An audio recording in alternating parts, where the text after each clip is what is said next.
Всем привет, дорогие друзья! Видеоигры за все свое существование проделали огромный путь, начиная от простых точек и пикселей на экране, заканчивая современными технологиями, где порой бывает сложно отличить происходящее от реальности. За все эти годы появились многие игровые жанры – экшены, гонки, стратегии, хорроры, симуляторы различных видов спорта и профессий. И на мой взгляд, самый прогрессивный и молодежный – хентай-пазлы, где надо и мозгами подумать, да руками воспользоваться.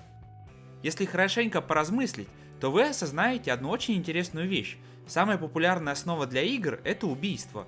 Только подумайте, даже в бородатых танчиках вы уничтожали машины вместе с экипажем, а потом и вовсе появились такие игры, как Hitman, всякие Call of Duty, Medal of Honor, где вы уничтожаете различных противников сотнями. Если подумать, то насилие даже в видеоиграх это плохо, но со временем эта концепция только развивалась, и каждая игра в различных жанрах может предоставить играющему новые ощущения и показать невиданные способы ликвидации противника.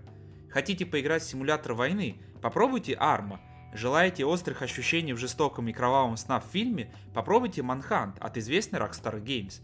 Стоит ли говорить, что есть симуляторы полного отморозка вроде Postal, или крутой экшен про профессионального киллера вроде серии Hitman? К чему я клоню? Уничтожение различных монстров и противников стало неотъемлемой частью видеоигр, да сама концепция стала настолько обыденной, что мы даже об этом не задумываемся. И если есть тысячи игр, где мы просто стреляем и не особо задумываемся о происходящем, то вот проектов, которые пытаются раскрыть эмоциональный и психологический аспект убийц, крайне мало. Однажды, смотря на новые релизы в Steam, я заметил одну очень неоднозначную игру The Grey Man или Серый Человек по-нашему. Описание у проекта крайне интересное. Сыграйте за серийного убийцу и переживите его внутренний конфликт. Я сразу же купил игру и скажу вам, что это проект с очень хорошим сюжетом и тяжелой атмосферой, но в то же время это мое самое большое разочарование этого года. Давайте же вместе разберемся, почему Серый Человек это уникальная игра, и обсудим все плюсы и минусы проекта. The Grey Man это творение всего лишь одного разработчика, и первое, что бросается в глаза, это графический стиль. Дело в том, что здесь все нарисовано от руки, и да, поначалу это может отторгнуть потенциального покупателя. Но если немного поиграть, то к этому стилю привыкаешь, и медленно, но верно история начнет раскрываться. Об геймплее мы поговорим очень скоро, сперва давайте разберем завязку. Начав новую игру, мы сразу же оказываемся в подвале, где на стуле сидит девушка.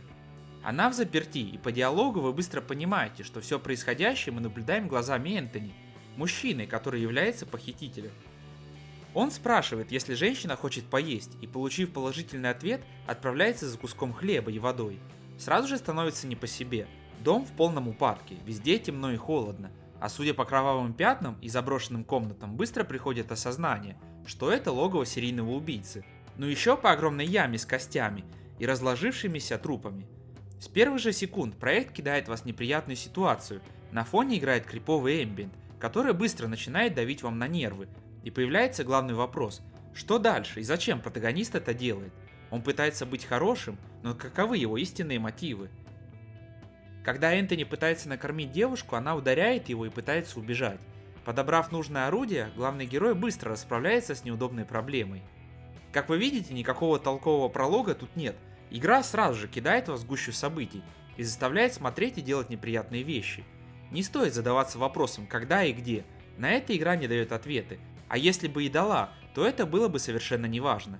Главный вопрос – почему это происходит? После убийства мы знакомимся по сути с главной фишкой и главным локомотивом всей игры – психическим состоянием Энтони. С протагонистом постоянно общается сознание и некий шептун, или назовем его лучше темный попутчик.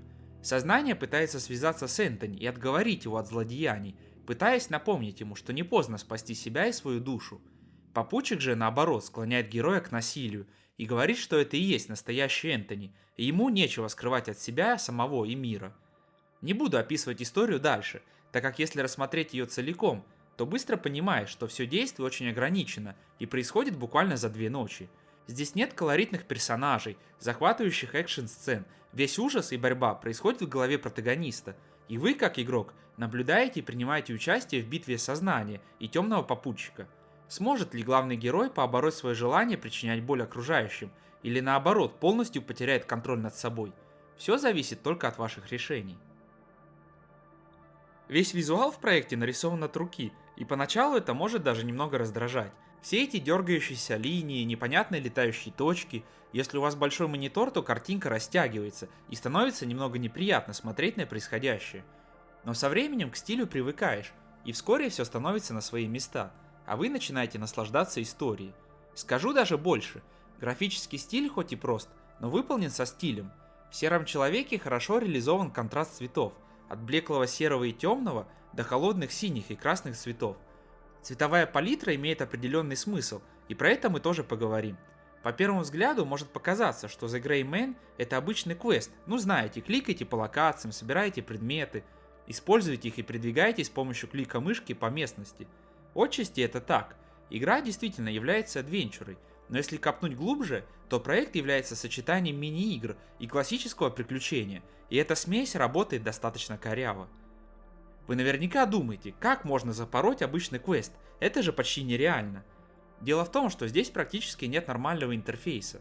Да, есть экран инвентаря, даже кнопка подсказки, но вот все это работает через одно место. Начнем, наверное, с самого очевидного – передвижения по местности.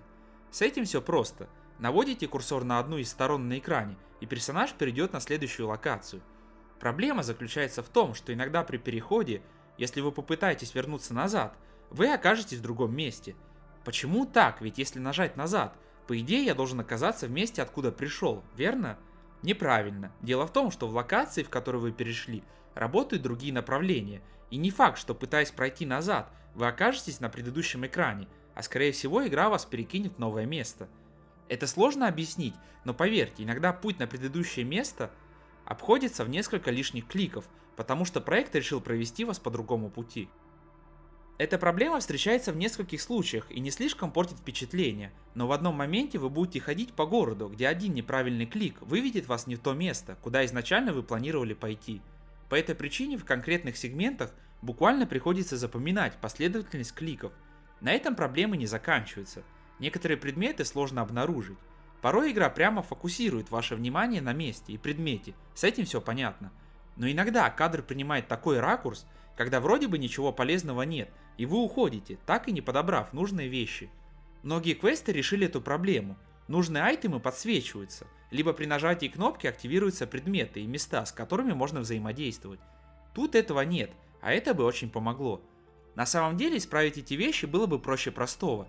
Добавить подсветку для предметов, а для более удобного ориентирования достаточно сделать подпись локации под стрелкой, чтобы было понятнее, куда вы попадете. Не поймите неправильно, тут есть кнопка подсказки, когда игра говорит, что нужно делать, но более детальной помощи тут нет. Таким образом, геймплей превращается в дикий пиксель-хантинг, когда вы кликаете повсюду на экране в надежде подобрать некий предмет или активировать новую игровую сценку. Проект сделан на движке Click Team Fusion Engine, на нем, кстати, была сделана Five Nights at Freddy's. Движок неплохой и позволяет разработчикам не заморачиваться с кодингом, а предоставляет уже готовые инструменты. Можно сослаться на неопытность создателя, тем более для первого проекта идеи весьма амбициозные. Но непростительно другое, порой играть становится просто больно.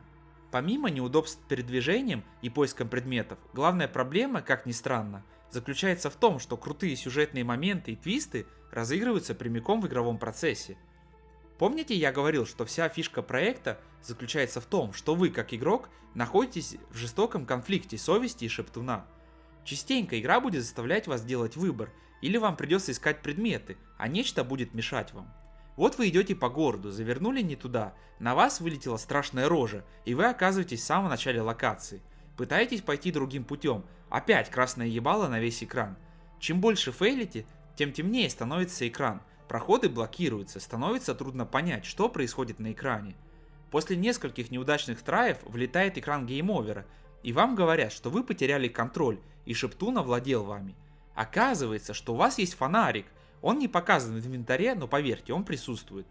Если, исследуя город, вы найдете батарейки, то с помощью фонарика сможете отогнать страшную рожу. На самом деле логично, но вот в чем подвох, игра не объясняет этой механики. В одной главе вам нужно найти 5 воспоминаний, чтобы продвинуться дальше по сюжету. Изначально вам не говорят, для чего они нужны. Если вы попытаетесь покинуть это место, то без всех 5 воспоминаний весь сегмент повторяется. Почему бы при выходе не написать или дать подсказку, что если не найти нужные вещи, то нельзя уйти? Это же так просто. Слава богу, это становится понятно достаточно быстро, и не нужно переигрывать огромные куски, но почему бы изначально четко не обозначить условия уровня? В этом и кроется самая главная проблема игры, в нее неинтересно играть. Одна из крутых особенностей, которые есть в игре, это некая шкала ярости, назовем ее так. Чем больше невинной крови вы прольете, тем больше Энтони теряет контроль над собой, и в определенный момент Шептун полностью возьмет управление. Это выполнено крайне круто, курсор становится красным, все надписи кровавые, и вы не можете ничего сделать, игра сама передвигается и делает вещи, вы можете только наблюдать. Опять же, выполнено стильно, только беда в том, что это либо ведет к гейм-оверу и перезагрузке чекпоинта, либо вообще ни на что не влияет. Скажем так, к некоторым ситуациям вы можете добраться самостоятельно, принимая правильные решения и поддерживая ясность разума Энтони, либо просто заспидранить, приняв все плохие решения, чтобы игра взяла управление и перекинула вас к нужной точке. Я считаю себя опытным геймером, который любит игры с детства и повидал многое, но честно признаюсь, даже описывая вам все произошедшее в проекте, я до сих пор не могу полностью понять игровой процесс Серого Человека. Как будто бы игра работает по своим правилам, и вникнуться в них просто недозволено.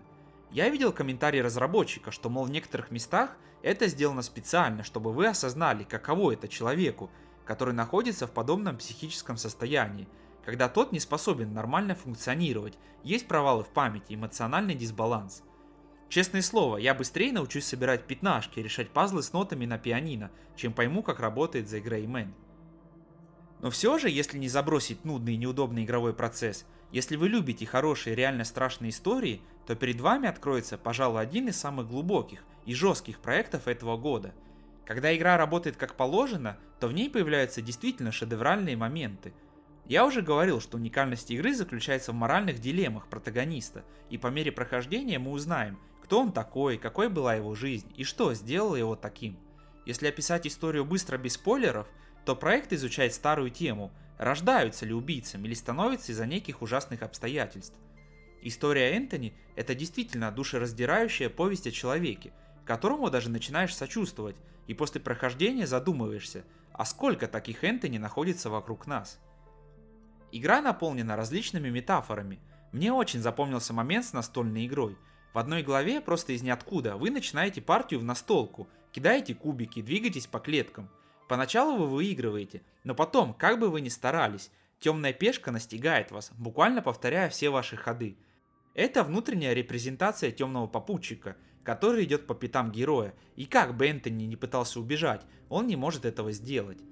В какой-то момент проект разыграет перед вами несколько небольших сценариев, где вы должны продемонстрировать чувство сострадания, любви, непокорности, правда правильные варианты не столь очевидны.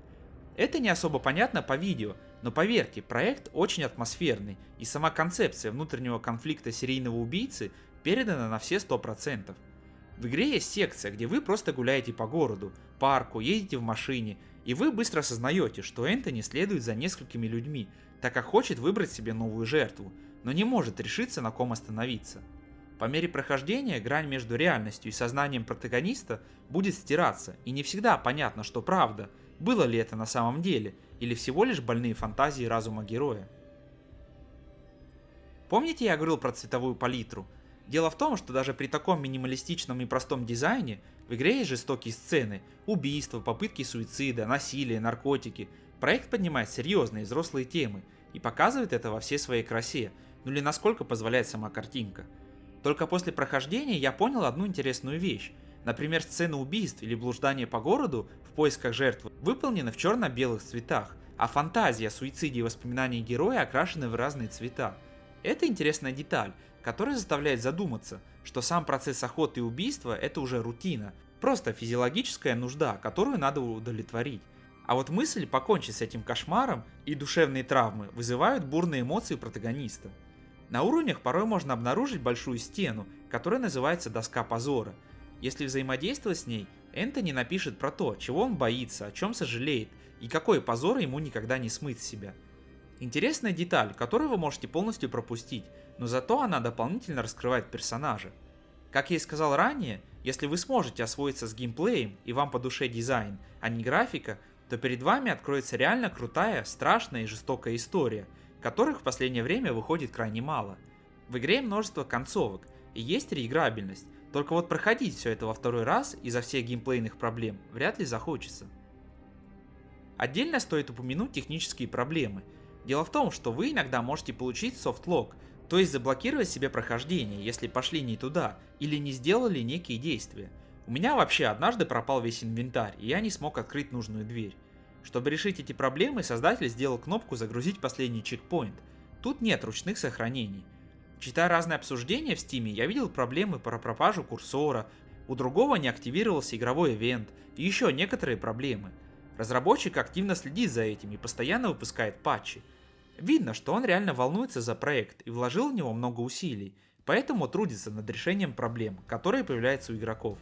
Просто я думаю, что игре нужны некоторые крупные обновления, например, улучшенный геймплей с детальными подсказками, объяснение некоторых механик и в целом подправить в некоторых моментах картинку. Иногда на экране происходит такая вечеринка, что если вы страдаете эпилепсией, то лучше даже не смотрите на эту игру. Я бы хотел рассказать больше, но это уже будут спойлеры, да и считаю, что я рассказал про главные плюсы и минусы, поэтому давайте подводить итоги. The Grey Man — это отличный ужастик, захватывающий историей и гнетущей атмосферой. В игре есть нечто магическое, своим примитивным стилем она заставляет вас полностью погрузиться в происходящее и пережить уникальные ситуации. В целом это великолепное путешествие по больному разуму, который находится в постоянной боли и терзании, а вы должны помочь протагонисту обрести ясность или обречь его на вечные муки. Истории про психическое расстройство маньяка выходят не так часто, а чтобы все это было еще и интересно и подавно. В «Сером человеке» вы найдете отличный сюжет, который поднимает серьезные, взрослые и крайне неприятные и жесткие темы, которые могут реально задеть вас за живое, а также заставить подумать и после прохождения. Только вот портит все это немного странный и сумбурный геймплей, к которому нужно привыкнуть, но на это уйдет время. Если вы не боитесь багов, если вы готовы понять и терпеть игровой процесс, то вы получите хорошую сюжетную игру на весьма необычную тему. Я бы даже посоветовал добавить игру в желаемое и следить за обновлениями, и как только будут внесены существенные улучшения, тогда и стоит приобрести проект. Я пожелаю создателю успехов и определенно буду ждать следующий проект. Спасибо вам за просмотр, дорогие друзья. Если вам понравилось данное видео, то ставьте лайк и подписывайтесь на канал, а также на мою куратор-страницу в Стиме «Достойны или нет хорроры», где я описываю различные ужастики и почему в них стоит или не стоит сыграть. Также подписывайтесь на мой Twitch канал, где постоянно запускаются трансляции различных игр, преимущественно ужастиков. Буду очень рад вас видеть. Я желаю вам всего наилучшего и до следующей встречи.